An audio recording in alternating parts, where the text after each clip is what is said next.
शांति। ओम शांति। ओम शांति।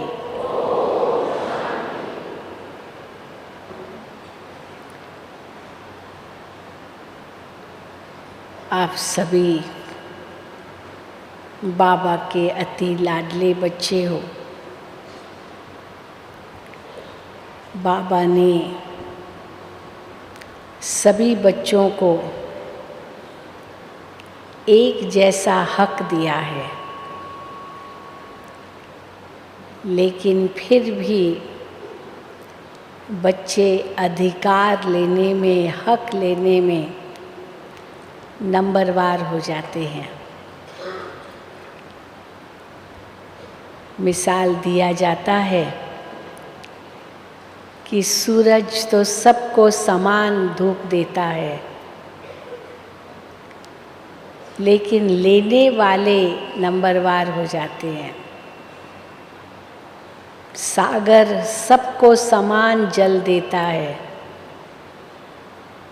लेकिन लेने वाले नंबरवार हो जाते हैं। फूलों के बगीचे में जो जाने वाले होते हैं वो फूलों की सुगंध के समान अधिकारी हैं, लेकिन फिर भी लेने वाले नंबरवार हो जाते हैं। तो देने वाले नंबरवार नहीं हैं, लेकिन लेने वाले नंबरवार हो जाते हैं। इसी प्रकार हम बाबा के लिए भी यही कहते हैं। बाबा प्यार का सागर है, ज्ञान का सागर है, सर्वशक्तिमान है, सर्व गुणों का दाता है। हर बात में वो भरपूर है और समान रूप से बच्चों को सब कुछ देता है, लेकिन फिर भी लेने वाले नंबरवार हो जाते हैं। तो क्यों ये नंबरवार होते हैं? आज हम उस पर थोड़ा सोचेंगे। हम सभी अपने आप को राजयोगी कहलाते हैं। सभी कहलाते हैं ना। हर एक क्या समझेगा, क्या कहता है, मैं कौन हूँ? आत्मा तो हूँ, योगी भी हूँ, पर राजयोगी भी हूँ। योगी तो सारी दुनिया है, जिसके साथ संबंध है, जिससे प्यार है, उसके साथ योग है। तो योगी तो सभी हैं, लेकिन राजयोगी हम बच्चे हैं, क्योंकि परमात्मा से संबंध है, परमात्मा से हमारा प्यार है। परमात्मा से ही हम लेते हैं। यही कहते हैं ना हम, हमारे सब संबंध परमात्मा के साथ है। वही हमारे माता पिता, बंधु, सखा, स्वामी, सतगुरु, साजन, बच्चा भी, सब कुछ वही है। पहले हम उन पर वारी जाते हैं, फिर वो हम पर 21 जन्मों के लिए वारी जाते हैं। बहुत गर्व से हम ये बातें कहते हैं।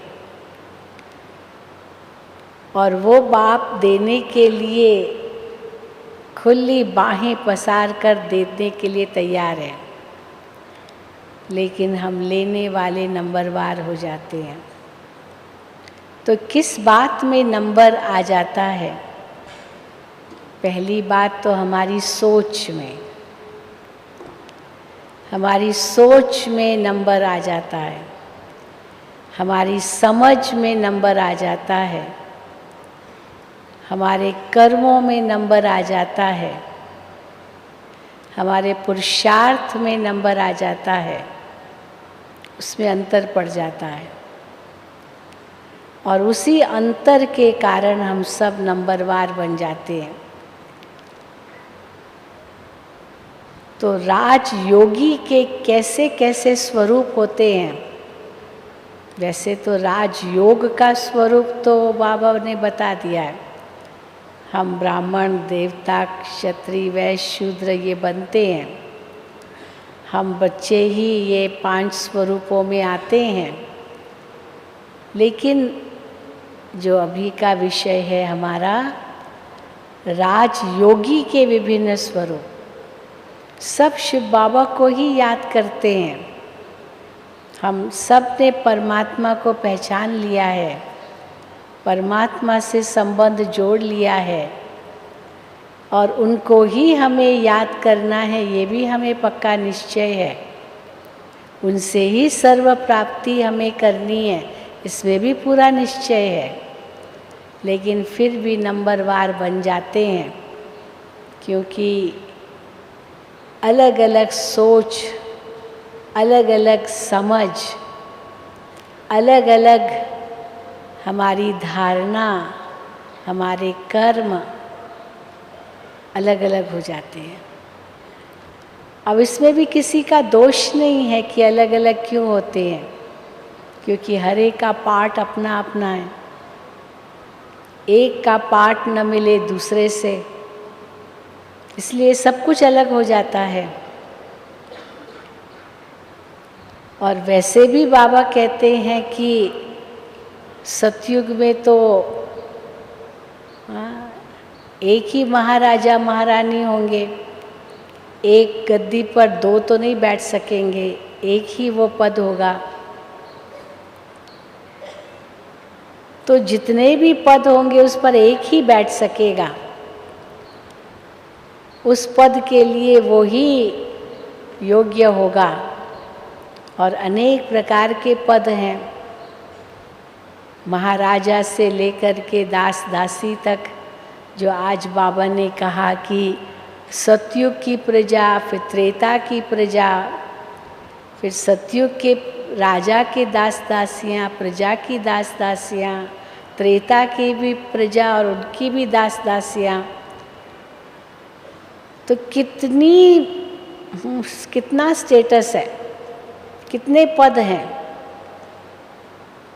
और इतने सारे पद हो अगर है, माना हर एक की स्थिति भी अपनी अपनी होगी, और हर एक की स्थिति अपनी अपनी होगी, क्योंकि सोच अलग है, समझ अलग है, सब कुछ अलग है, पार्ट अलग है। तो जब ये बातें हम समझते हैं तो कई भाई बहनें इसका उल्टा एडवांटेज लेते हैं। जैसे ड्रामा से भी उल्टा एडवांटेज लेते हैं ना, उल्टा समझते हैं। जब बाबा कहते हैं कि नथिंग न्यू, कुछ भी नया नहीं है इस ड्रामा के अंदर, कल्प पहले भी जो हुआ था वही रिपीट हो रहा है, तो कई बच्चे उनको उल्टा कैसे समझ लेते हैं कि ठीक है, जो कल्प पहले हुआ था वही होना है, तो अगर कल्प पहले पुरुषार्थ किया होगा तो करेंगे, नहीं किया होगा तो नहीं करेंगे, क्योंकि कल्प पहले अनुसार ही अभी होना है। तो अपने आप हो जाएगा अगर कल्प पहले किया है तो। लेकिन बाबा कहते हैं ड्रामा को उल्टा मत लो। क्यों ड्रामा को उल्टा लेते हैं? क्योंकि ड्रामा को इस रूप से समझते हैं कि वही कराएगा, हमें कुछ नहीं करना है। पर ड्रामा के अंदर ये भी नूंद है कि हमें ही करना है। भले कहेंगे ड्रामा अनुसार हमें करना है, लेकिन करना तो हमें है ना। प्रारब्ध बिना पुरुषार्थ के नहीं होगी। ऐसे नहीं कि पुरुषार्थ बाद में और प्रारब्ध पहले। पहले पुरुषार्थ है, भाग्य प्रारब्ध बाद में है। इसलिए पहला कदम तो पुरुषार्थ का है, फिर उसके बाद प्रारब्ध है। तो इसीलिए कर्म के बाद ही वो फल है, बिना कर्म के फल नहीं है। भले कहने में आएगा कि बीज है तो फल है, फल है तो बीज है, दोनों साथ में है। कई पूछते ना पहले बीज या पहले झाड़, तो कहेंगे दोनों चाहिए, बीज हो और झाड़ न हो तो भी ठीक, तो भी नहीं होगा, झाड़ हो और बीज न हो ये भी नहीं होगा, बीज भी चाहिए झाड़ भी चाहिए, दोनों चाहिए। इसलिए जब दोनों ही है, पर फिर भी दोनों में से पहले किसको रखेंगे? पुरुषार्थ को रखेंगे या प्रारब्ध को रखेंगे? कर्म को रखेंगे या भाग्य को रखेंगे? किसको रखेंगे? हाँ, कर्म को रखेंगे। तो जैसे इस बात को हम अच्छी तरह से समझते हैं, तो उसी प्रकार नंबरवार पुरुषार्थ अनुसार हैं, लेकिन नंबरवार पुरुषार्थ अनुसार कह करके हम कमज़ोर न बन जाएं कि क्या करे है ये सब नंबरवार पुरुषार्थ अनुसार, सब थोड़ी महाराजा महारानी बनेंगे, सब थोड़ी ये बनेंगे, सब थोड़ी बनेंगे, सब थोड़ी माला में आएंगे। तो सब नहीं आएंगे ये पता है, लेकिन पता होते हुए भी हमको क्या करना है? अगर कोई विद्यार्थी कहे सब तो पहला नंबर नहीं लेंगे, पता है सब पहला नंबर तो नहीं लेंगे, लेकिन जो होशियार विद्यार्थी होगा उसका लक्ष्य तो यही होगा ना कि मैं ही पहला नंबर लूँ, भले पता है सब नहीं लेंगे, परंतु मैं पहला नंबर लूँ, ये लक्ष्य ज़रूर होगा। और अगर ये लक्ष्य नहीं है तो वो कभी भी आगे नहीं बढ़ पाएगा। इसीलिए कई लोग जब ड्रामा की पॉइंट की पर आते हैं तो फिर इसमें दूसरा प्रश्न आता है कि ड्रामा समझ करके बस हमको संतोष करना है, जो है सब अच्छा है, सब कल्याणकारी है, तो हम पुरुषार्थी कैसे बनेंगे? संतोष का मतलब ये नहीं कि हम पुरुषार्थी नहीं हैं। संतोष धारण करना ये अच्छी बात है, जो है उसमें संतुष्ट रहो, ये बहुत सुंदर बात है, ताकि कहीं भी आँख न डूबे। लेकिन पुरुषार्थ तो हमारा सतत होना ही चाहिए, तभी तो आगे बढ़ेंगे। तो संतोष और पुरुषार्थ हम इसमें मिला न दें। पुरुषार्थ अपने स्थान पर है, संतोष अपधारण करना वो अपने स्थान पर है। तो जब हम इस अंतर को समझ जाते हैं तो हमें क्या करना है वो भी समझ में आ जाता है। पांचों ही उंगलियों का सहयोग चाहिए, एक अकेली अंगुली क्या करेगी? हाँ, भले जब हम ये हाथ खोलते हैं तो पांचों उंगलियों की साइज अलग अलग है, लेकिन जब इन पांचों को एक मुट्ठी बनाते हैं तो फिर ये सब एक हो जाते हैं, सब एक हो जाते हैं, भले अलग अलग साइज है। इसी प्रकार सहयोग में हर एक का अपना अपना सहयोग है, लेकिन जब मिल करके एक होते हैं तो सब एक बन जाते हैं, उसमें फिर अलग अलग नहीं है। जैसे एक मशीन के अंदर कितने पुर्जे होते हैं, हर एक पुर्जा अलग अलग है, लेकिन सब पुर्जों का अपना अपना स्थान है, अपना अपना महत्व है। पर ये भी नहीं कहेंगे कि ये पुर्जा तो बहुत छोटा है, इसके बिना चल सकता है, ये इसके बिना नहीं चल सकता। नहीं, छोटे की भी ज़रूरत है। सबका अपना अपना महत्व है, अपना अपना स्थान है। तो जैसे उन बातों में हर एक का अपना पार्ट है, अपना स्थान है, अपना महत्व है, ये बेहद रूप में हम जानते हैं। इसलिए हमको किसी से ईर्ष्या नहीं करनी है, इसको ये मिला मुझे क्यों नहीं मिला। बाबा कहते हैं यहाँ आपको खुला भंडारा है, जितना चाहिए लो, लेकिन पुरुषार्थ आपको अपना करना पड़ेगा। बाबा दे रहा है, लेना आपको अपने पुरुषार्थ से होना है। तो अंतर पड़ गए और मैं उस अंतर को समझ करके सहयोगी भी बनूं, अपना पुरुषार्थ भी आगे बढ़ाऊं, किसी से भेंट भी नहीं करूं, कंपटीशन में भी नहीं आऊं। अगर मुझे कंपटीशन करनी भी है, प्रतियोगिता करते हैं ना, चटा बेटी होती है, कंपटीशन होती है, प्रतियोगिता होती है, तो हम किसी और से न करके अपने से ही करूं। अपने से कैसे करूंगी? कल मेरी स्थिति कैसी थी और आज मेरी स्थिति क्या कल से बेहतर है, कल से अच्छी है, या कल से और भी गई गुजरी है? कल ये परिस्थिति आई थी तो मैं एकदम अडोल थी, स्थिर थी, एक रस थी, और आज उस प्रकार की परिस्थिति आई और मैं हलचल में आ गई, तो कल से तो मैं और पीछे चली गई। लेकिन कल से आज मेरी स्थिति और अच्छी होनी चाहिए। ये है अपने साथ चटा बेटी, अपने साथ कंपटीशन। किसी दूसरे से भेंट नहीं करनी है, क्योंकि दूसरे से भेंट करेंगे तो या तो ईर्ष्या पैदा हो जाएगी, या तो अभिमान आ जाएगा, या तो हीनता की भावना आ जाएगी। अभिमान भी आ सकता है, मैं इनसे अच्छी हूँ, मैं इनसे अच्छा हूँ। हीनता की भावना भी आ सकती है कि मैं तो इनकी तरह कर ही नहीं सकता हूँ।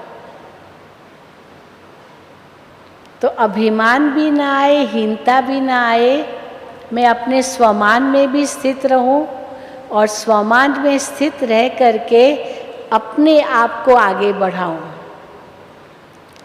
और कहाँ तक पहुँचना है? बाबा ने उस दिन की अव्यक्त मुरली में कहा, सहयोगी तो सभी बच्चे हैं, लेकिन कोई है सहज योगी और कोई है प्रयोगी। तो मुझे प्रयोगी नहीं बनना है, पर सहज योगी बनना है।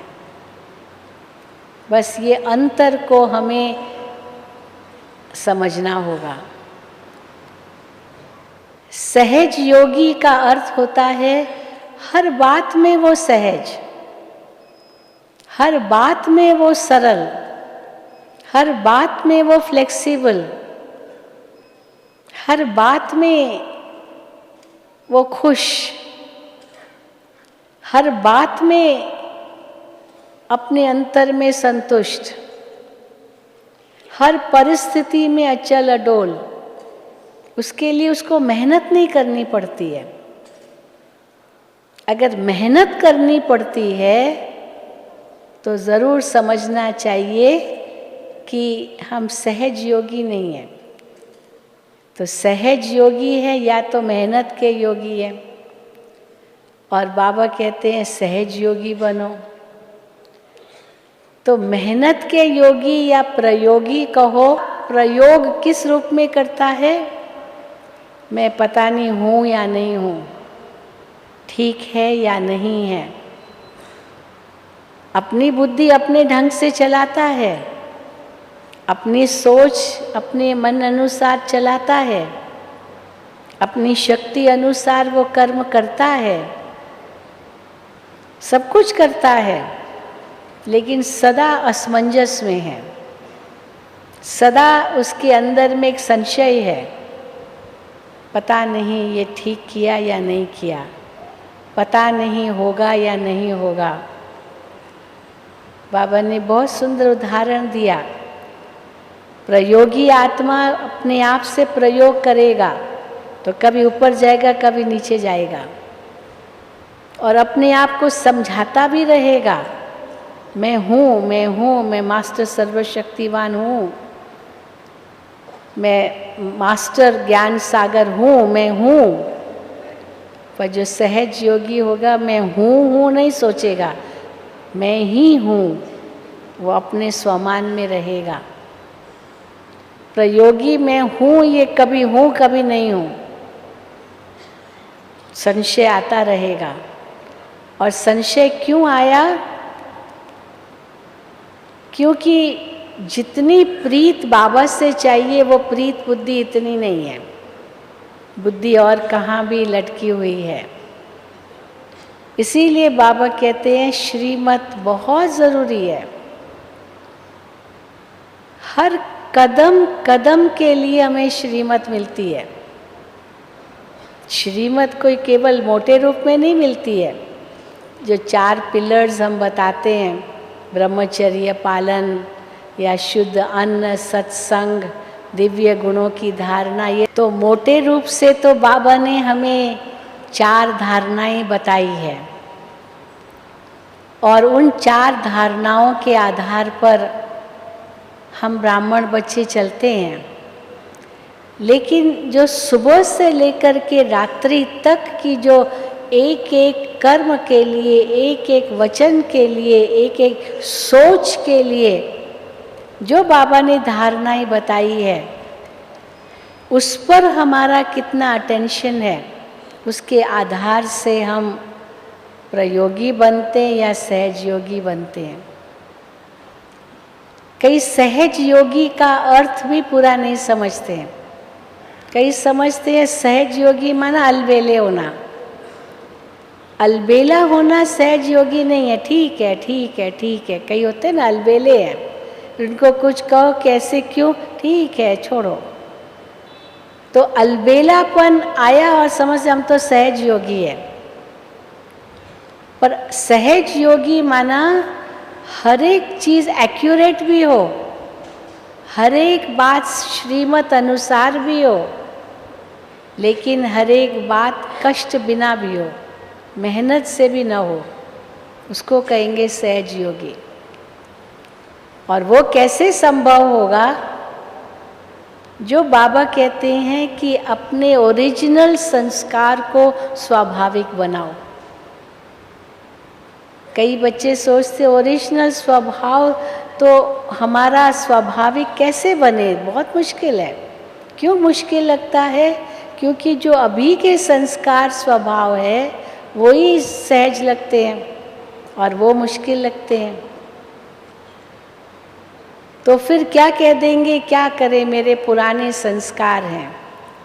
तो बाबा कहते पुराने संस्कार ये नहीं है जो कलयुग के हैं, पुराने संस्कार तो सतयुग के हैं, वो आपके असली संस्कार हैं। तो वो असली संस्कार समझते हैं, वो तो हाँ भूल ही गए हैं, लेकिन यही हमारे स्वाभाविक संस्कार है जो कलयुग के हैं। फिर उसके लिए संघर्ष करना पड़ता है।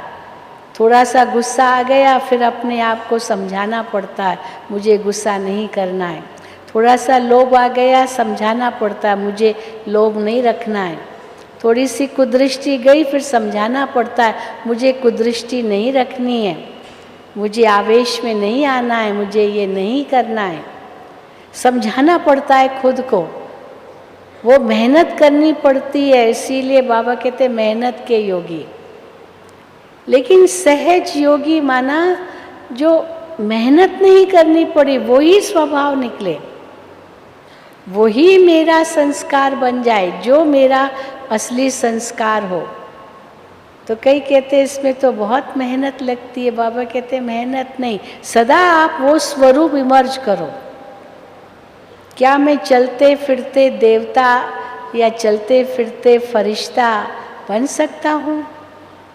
अगर मैं अपने आप में यही अभ्यास करूँ, मैं तो चलता फिरता फरिश्ता हूँ, मैं तो चलता फिरता देवता हूँ। वो तो देवताओं की मूर्ति दिखाते हैं, फरिश्तों को उड़ता हुआ दिखाते हैं, पर मैं ही वो हूँ। तो क्या वो भी कोई मेहनत करते होंगे फरिश्ता बनने में? उनके लिए तो कितना सहज होगा। क्या देवता को देवताई संस्कार लाने में मेहनत करनी पड़ती होगी? नहीं, वो तो नेचुरल रूप में वो देवताई संस्कार उनमें है। तो मैं भी वो फरिश्ता हूँ, मैं भी वो देवता हूँ, मैं ही हूँ। मैं हूँ या नहीं हूँ ये असमंजस नहीं, ये संशय नहीं। अगर ये संशय है, इसका मतलब अभी तक प्रयोग ही चल रहा है। तो कई कहते हैं बहन जी प्रयोग के बिना हम कैसे कंप्लीशन या परफेक्शन को प्राप्त करेंगे? पहले तो प्रयोगी है ना। अब बाबा कहते प्रयोगी नहीं बनना है, बस लक्ष्य मिला और हो गए। लक्ष्य मिला और समझ लिया हम ही हैं वो, केवल बनना नहीं है, हम हैं ही। ये है सहज योग।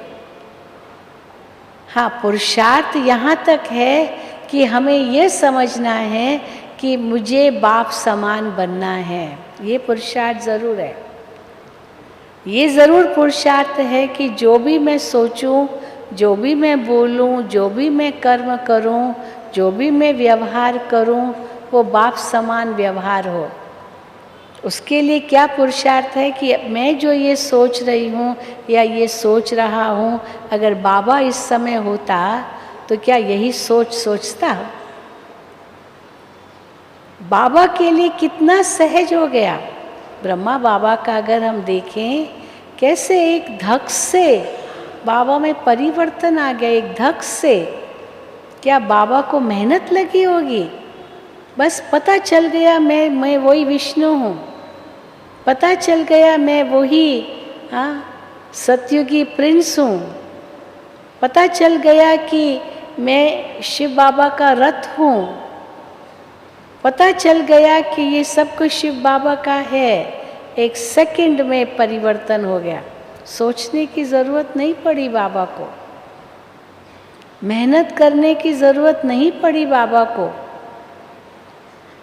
ब्रह्मा बाबा को जैसे ही पता चला कि मैं ही वो फरिश्ता बनना हूँ, मैं ही वो सूक्ष्म वतन वासी संपूर्ण ब्रह्मा हूँ, तो बस जैसे उनको लगा मैं ही वो हूँ।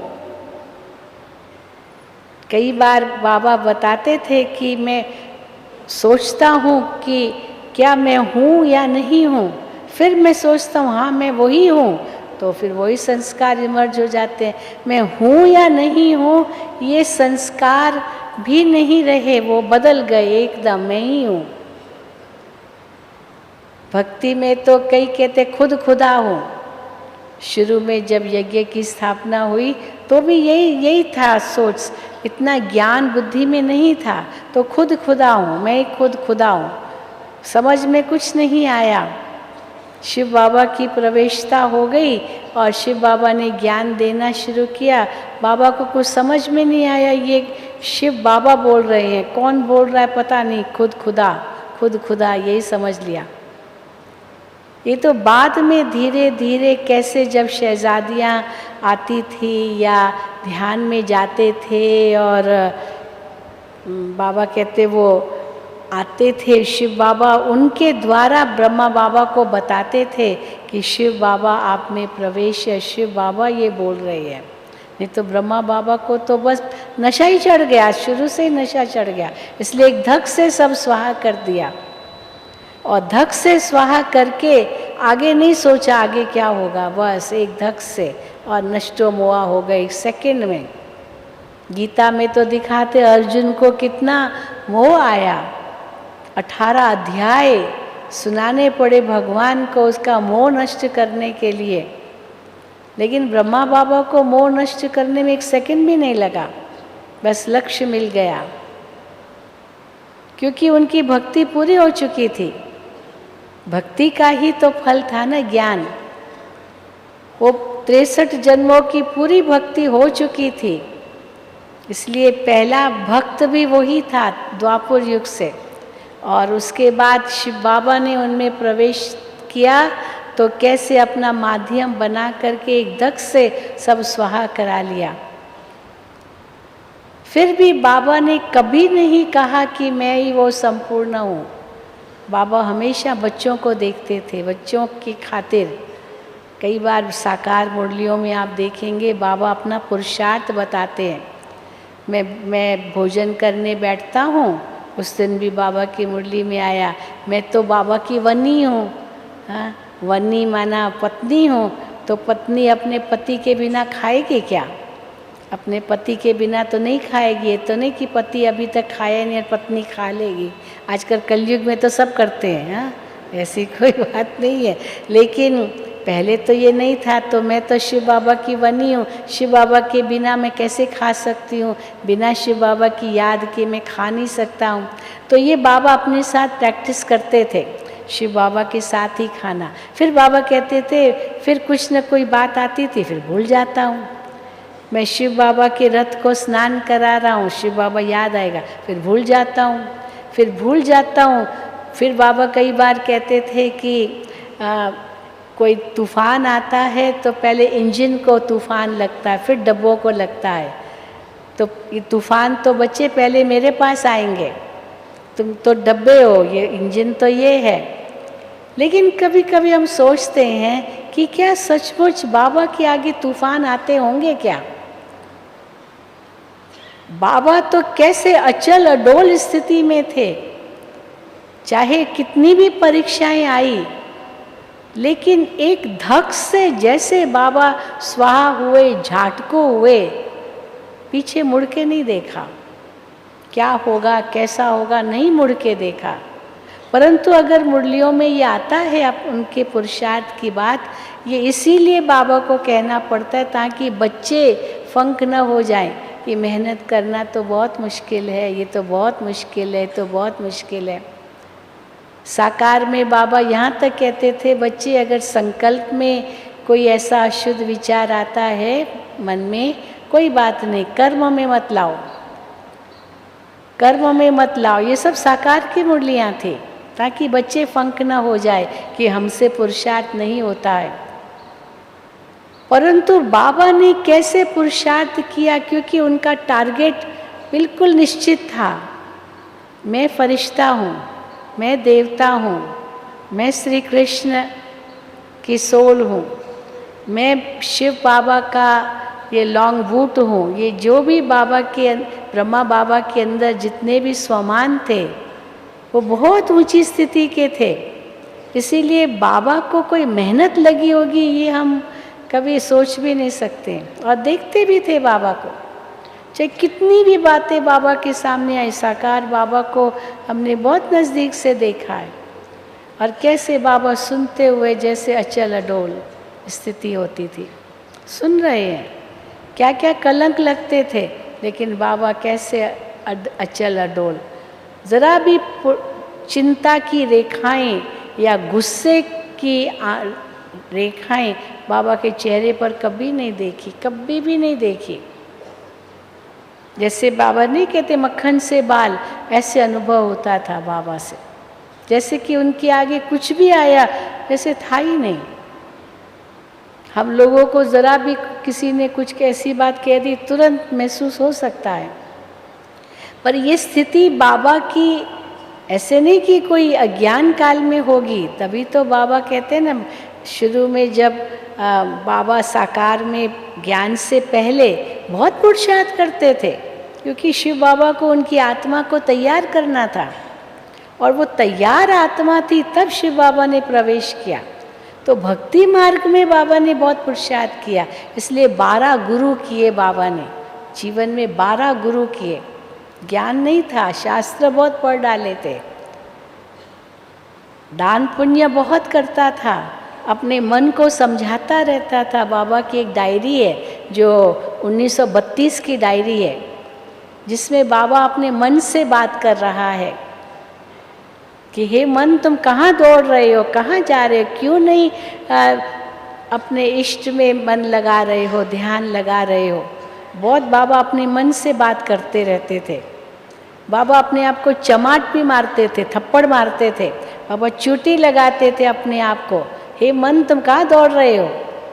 ये बाबा करते थे साकार में जब ज्ञान नहीं था, क्योंकि शिव बाबा को उनको तैयार करना था। तो जैसे शिव बाबा ने उनको सचमुच तैयार किया, क्योंकि उसके बाद 1936 में जैसे बाबा को एकदम वैराग आ गया, पहले से ही वैराग आ गया। 60 वर्ष की आयु हुई बाबा की और एकदम वैराग आने लगा। बाबा को वो हीरे जैसे पत्थर दिखाई देने लगे, अभी तक प्रवेशता हुई नहीं थी। तो जैसे शिव बाबा ने बाबा को पहले से तैयार कर दिया था, इसलिए जैसे शिव बाबा की प्रवेशता हुई, बाबा की अचल अडोल स्थिति बन गई। पर बच्चों के खातिर बाबा पुरुषार्थ की बातें अपने बताते थे ताकि बच्चे फंक न हो जाए। वो बाबा में हमने देखा। लेकिन जब अव्यक्त बाप दादा की हम मुरलियाँ सुनते हैं तो बाबा तो यहाँ तक हमें ऊंचा ले जाते हैं, बच्चे संकल्प में भी ना आए, कर्म में केवल ना आए नहीं, संकल्प में भी ना आए। संकल्प तो क्या, स्वप्न में भी नहीं आए, क्योंकि स्वप्न हमारे कंट्रोल में नहीं होते। संकल्प तो फिर भी हमारे कंट्रोल में होते हैं, पर स्वप्न भी में भी तब नहीं आएगा जब संकल्प में नहीं आएगा, वाणी कर्म या व्यवहार में नहीं आएगा। तो स्वप्न में भी क्यों आएगा? दिनचर्या के अनुसार स्वप्न भी वैसे ही आते हैं।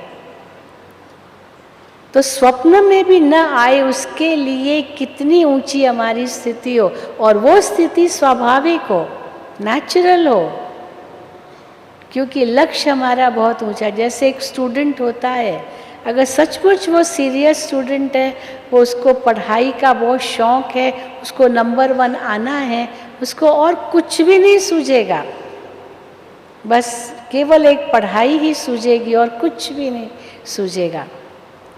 तो सहज योगी माना जो बाबा हमसे चाहते वो सहज रूप से हम कर सके, मेहनत नहीं करनी पड़े हमें।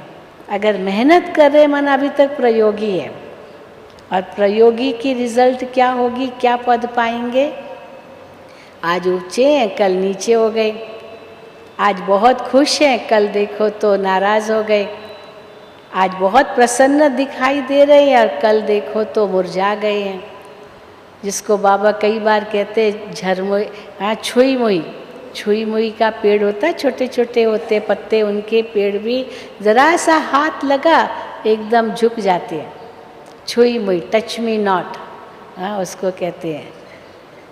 तो अगर हमारी स्थिति इस प्रकार की होगी तो वो स्थिति के अनुसार क्या पद पाएंगे हम? ऊंच पद तो नहीं पा सकेंगे। ऊंच पद पाने के लिए तो बहुत मजबूत चाहिए। आप सोचो, लक्ष्मी और नारायण सारे विश्व के महाराजा महारानी होंगे, क्या ऊंची उनकी आत्मा होगी, कितनी शक्तिशाली उनकी आत्मा होगी। किसी ने कहा सतयुग में तो कोई प्रॉब्लम्स ही नहीं है, तो उसके लिए बहुत शक्तिशाली चाहिए, वो तो ज़रूरत ही नहीं, क्योंकि प्रॉब्लम्स ही नहीं है। प्रॉब्लम्स हो तब समझेंगे कि शक्तिशाली है, ऐसी बात नहीं है। शक्तिशाली माना इतने अचल अडोल कि कुछ भी बात मेरे सामने आ भी गई, वो बात मुझे स्पर्श भी नहीं करे, जिसको बाबा कहते हैं अचल अडोल अवस्था। कोई हिलाने की कोशिश भी करे लेकिन हम हिले नहीं। हाँ, एक गुड़िया देखी है ना आपने, एक गुड़िया देखी होगी जिसकी सेंटर ऑफ ग्रेविटी नीचे होती है, नीचे भारी होती है और ऊपर पतली होती है, वो गुड़िया होती है। उसको हिलाओ, कितना भी हिलाओ, फिर वापस वहीं स्थिर हो जाएगी।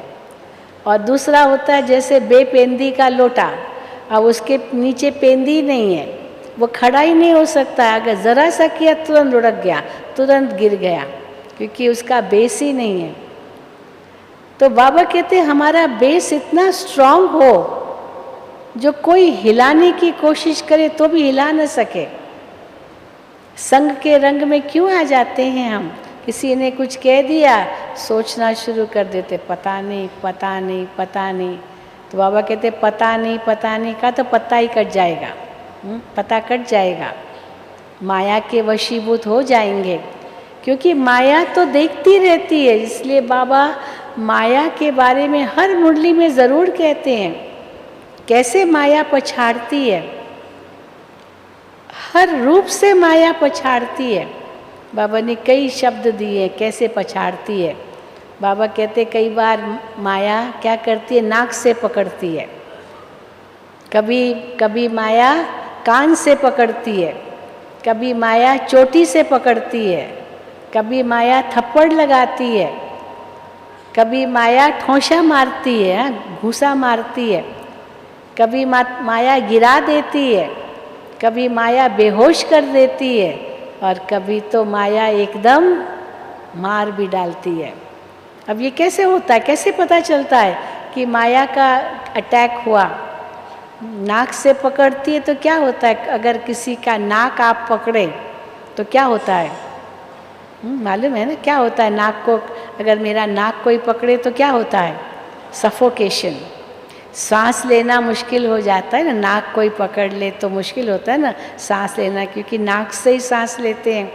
तो माया नाक से पकड़ती है, माना ज्ञान में मूंझ जाते हैं, मूंझ गए। ड्रामा के लिए बाबा ऐसे कहते हैं, ऐसे कैसे हो सकता है, ये कैसे हो सकता है, ये कैसे हो सकता है, माना माया ने नाक से पकड़ लिया है।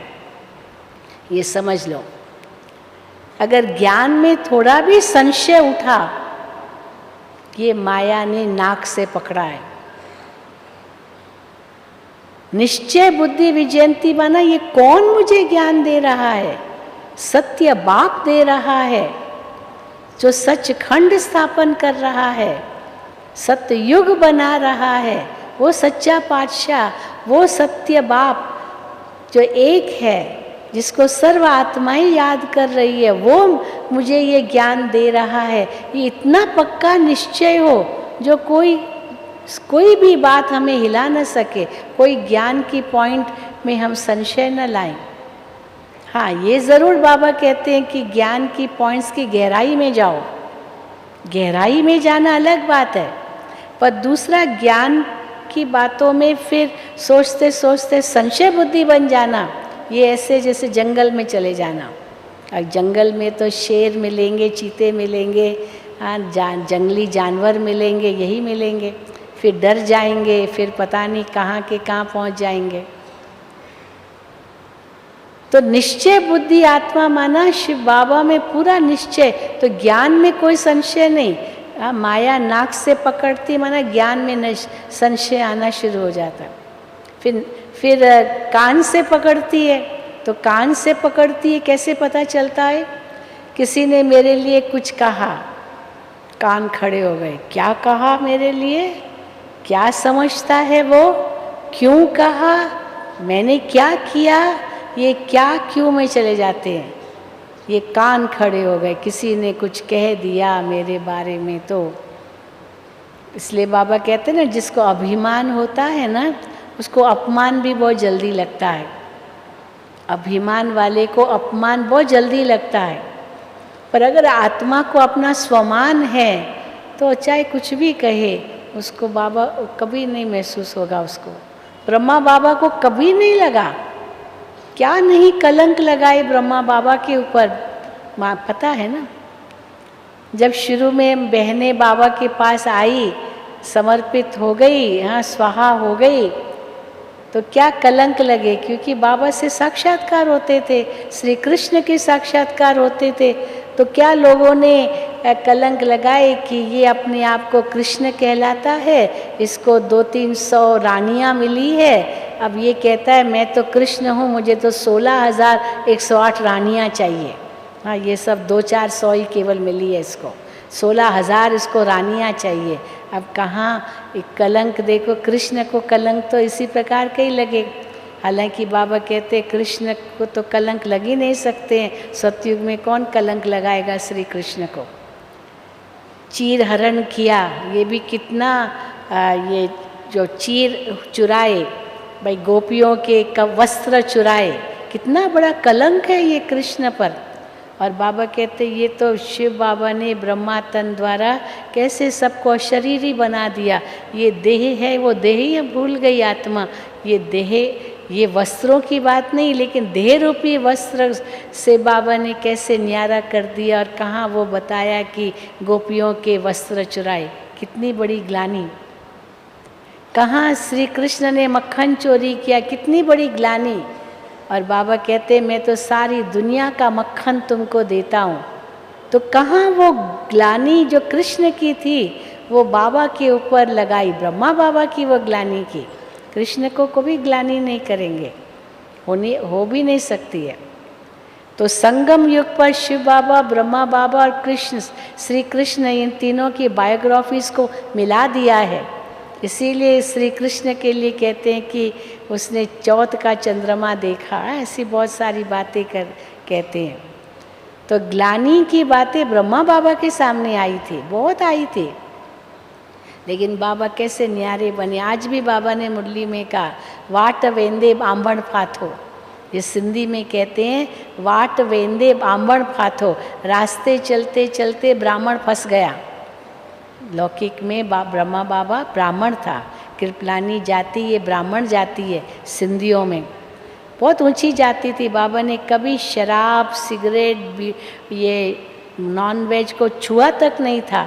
पक्के वैष्णव थे, कट्टर वल्लभाचारी थे, श्रीनाथ के भक्त थे, श्रीनाथ द्वारे में जाते थे। बाबा इतने स्ट्रांग थे अपने असूलों में। तो जैसे ही शिव बाबा की प्रवेशता हुई तो क्या क्या ग्लानि बाबा को सुननी पड़ी, लेकिन रास्ते चलते ब्राह्मण फंस गया। शिव बाबा की प्रवेशता हो गई और गालियाँ मिलने लगी बाबा को, लेकिन बाबा बिल्कुल अचल अडोल थे, क्योंकि निश्चय बुद्धि पक्के थे। और जब निश्चय बुद्धि पक्के हैं तो फिर हिलने का तो कोई प्रश्न ही नहीं है। अब ऐसे ब्रह्मा बाप समान हमें भी बनना है। ऐसे नहीं किसी ने कुछ कह दिया तो स्थिति हिल गई, माया हिलाएगी, हाँ कान पकड़ेगी। फिर तीसरा माया क्या करती है, थप्पड़ मारती है। तो जब थप्पड़ मारती है तो क्या होता है, जब किसी को थप्पड़ मारते हैं ना तो मुंह फिर जाता है, साइड में हो जाता है, मुंह फिर गया ऐसे। तो माया थप्पड़ मारती है माना मुंह फिर गया, यानी दूसरों को देखना शुरू कर देते हैं। ये क्या कर रहा है, ये क्या कर रहा है, ये क्या कर रहा है, ये क्या कर रहा है।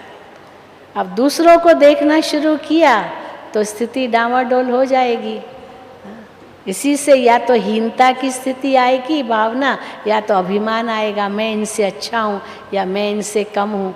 तो बाबा कहते किसी को मत देखो, हर एक का अपना अपना पार्ट है। आप अपने आप को देखो।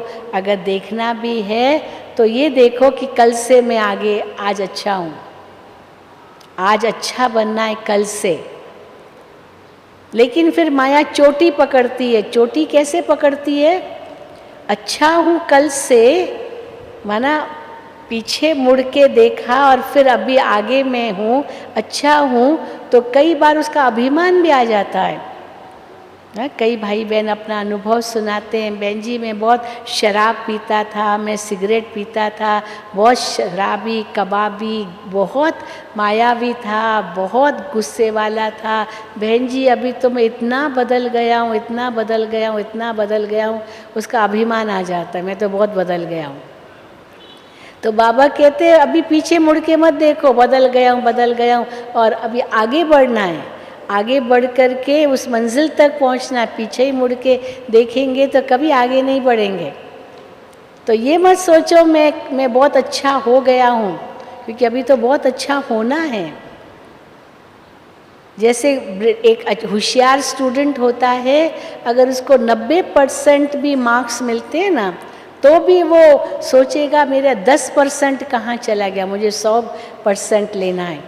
पर जो विद्यार्थी डल होता है, कमज़ोर होता है, हमेशा फेल ही होता रहता है, उसको अगर 33% मार्क्स मिल गया ना, पासिंग मार्क्स, तो भी खुश हो जाएगा, मैं तो पास तो हो गया, क्योंकि वो 0 से देखता है। और अच्छा होशियार स्टूडेंट 100 से देखता है। तो मुझे 0 से देखना है या 100 से देखना है, किससे देखना है, किससे भेंट करनी है? अपने 100 मार्क्स से भेंट करनी है। और 100 मार्क्स से भेंट करने के लिए वो स्वरूप अभी अनुभव करना है। जैसे फर्स्ट आना है, फर्स्ट आना है, तो वो क्या सोचेगा, सुन मैं हूँ ही फर्स्ट, मैं हूँ ही फर्स्ट। ये नहीं कि मैं हूँ या नहीं हूँ पता नहीं, मैं हूँ ही, तभी तो फर्स्ट आएगा। इसको कहते हैं बाप समान स्थिति। तो ब्रह्मा बाबा ने कभी पीछे मुड़ के नहीं देखा। भले हम कहते हैं कि अगर पुरुषार्थ में हम कंपटीशन चाहते, कल से आज मैं अच्छा हूँ, ये ज़रूर सोचना है। पर कल से आज अच्छा हूँ का मतलब ये नहीं है कि कल को बैठ के याद करना है। कल को याद नहीं करना है, आने वाले कल को याद करना है, बीते हुए कल को याद नहीं करना है। तो माया चोटी पकड़ती है ना, पीछे मुड़ के दिखाती है, तुम बहुत अच्छे, तुम क्या थे देखो, तो अभिमान आ जाएगा।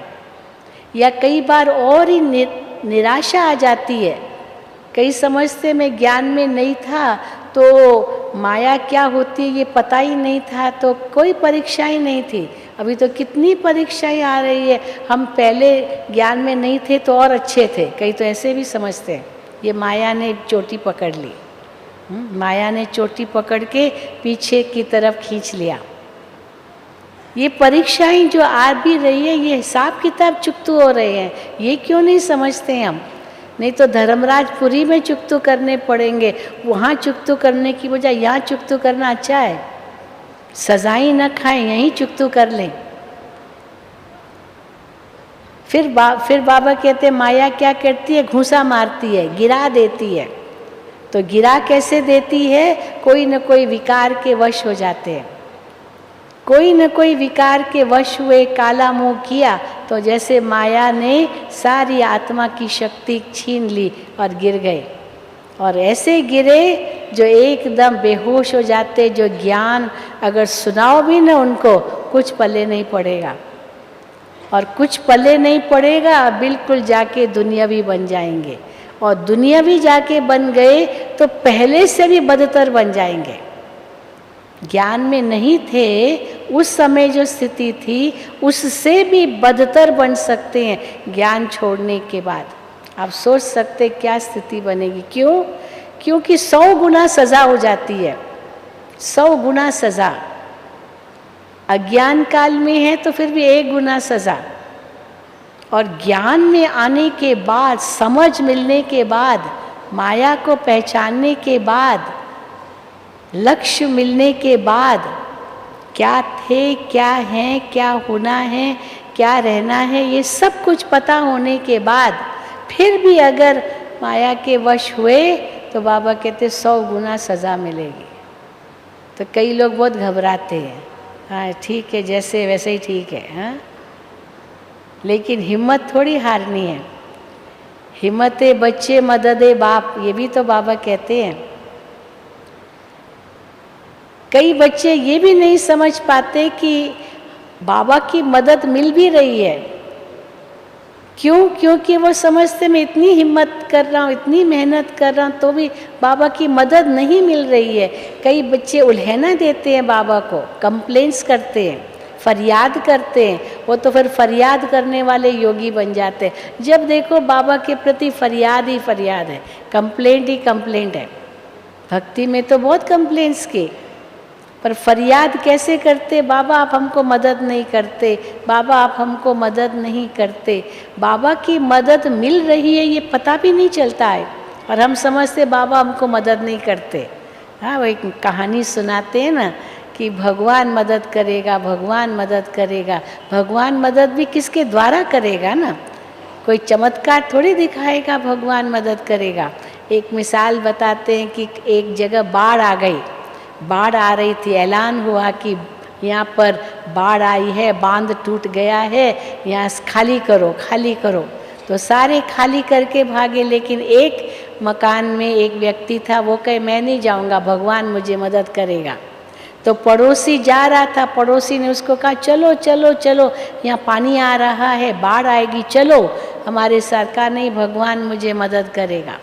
हाँ, अब बैठ गया, और जैसे ही पानी आया तो उसके घर में घुस गया, तो भाग करके ऊपर चला गया छत पर।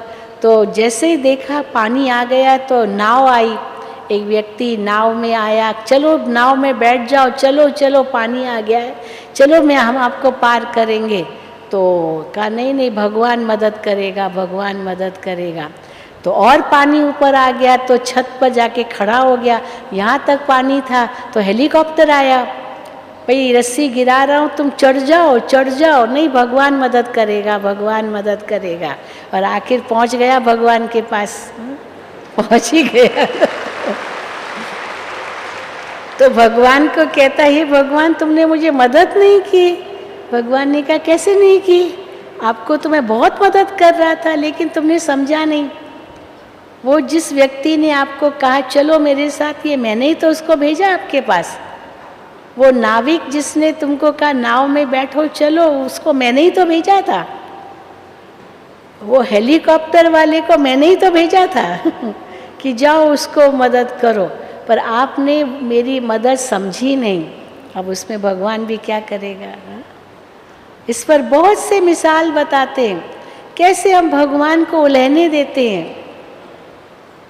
हाँ, एक और मिसाल बताते हैं, बहुत सुंदर मिसाल है कि एक व्यक्ति था, बहुत कष्ट में था, और वो उसने अपना पिछला बैकग्राउंड देखा, पीछे देखा कैसे भगवान ने मुझे मदद की।